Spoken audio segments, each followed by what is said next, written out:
When the flashing red and blue lights flooded his dusty front yard, Daniel Harper had no idea that the man he was shielding from the police, mud-streaked and trembling behind his old barn, was one of the richest men in the country.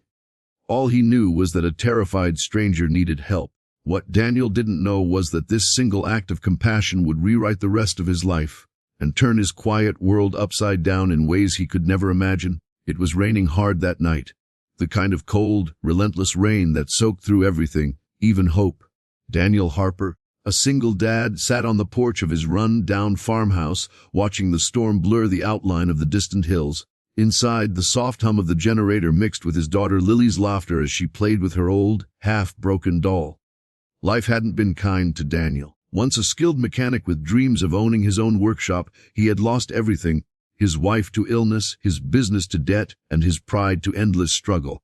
Now all that mattered was Lily. She was his reason to wake up, to keep fighting, to smile when everything inside him ached. It was past midnight when he heard it. A loud crash from the road, followed by frantic footsteps slapping against the mud. Daniel grabbed his flashlight and stepped into the rain, his boots sinking into the wet ground. That's when he saw him. A man, soaked and desperate, stumbling toward him. His expensive clothes were torn, his face bruised, and behind him, the wail of sirens grew louder.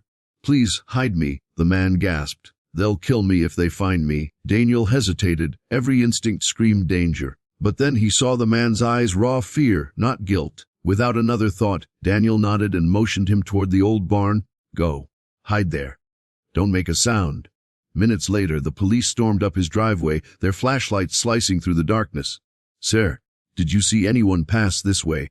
one officer barked. Daniel wiped the rain from his brow. "Just me and my daughter out here," he said evenly. "No one's come by." They searched his property, but found nothing. When they finally left, Daniel returned to the barn. The stranger was sitting in the corner, shivering, his eyes full of disbelief. You didn't tell them," the man said quietly. Daniel shrugged. "Didn't seem like you were a bad man, just a scared one." The stranger extended a trembling hand. "I'm Ethan Cole." Daniel frowned. The name meant nothing to him. "You really don't know who I am?" Ethan asked. Daniel shook his head. "Doesn't matter. You needed help." Ethan smiled faintly, the kind of smile that carried both exhaustion and gratitude. "That makes you the rarest kind of man, Daniel." That night, Ethan slept in the barn while Daniel watched from the porch, unsure what he'd just gotten himself into.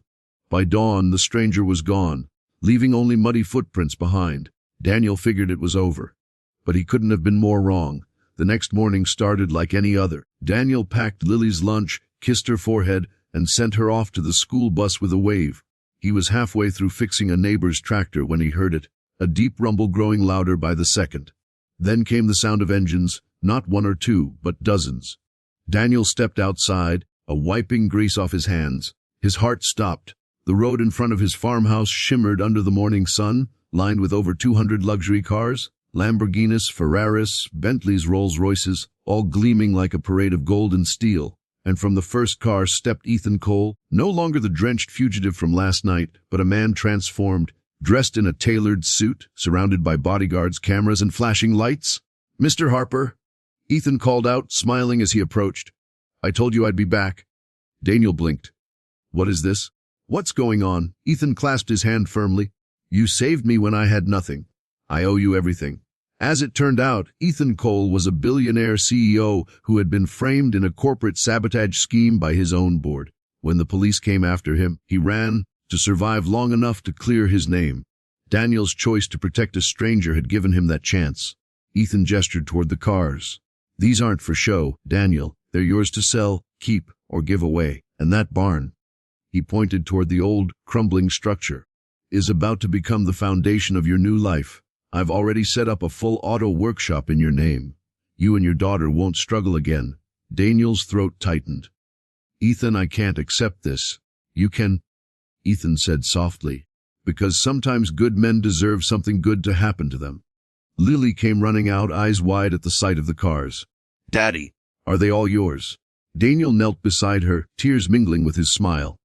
"Maybe not mine, sweetheart, but they mean our hard days are finally over." The reporter's cameras flashed. The story of the single dad who saved a billionaire spread across every network and social feed in the country. But Daniel didn't care about fame. What mattered was the simple truth that kindness had come full circle.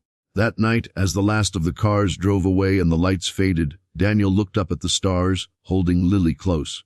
The world had tested him, broken him, and finally blessed him. Sometimes miracles don't fall from the sky. They drive up your dirt road when you least expect them.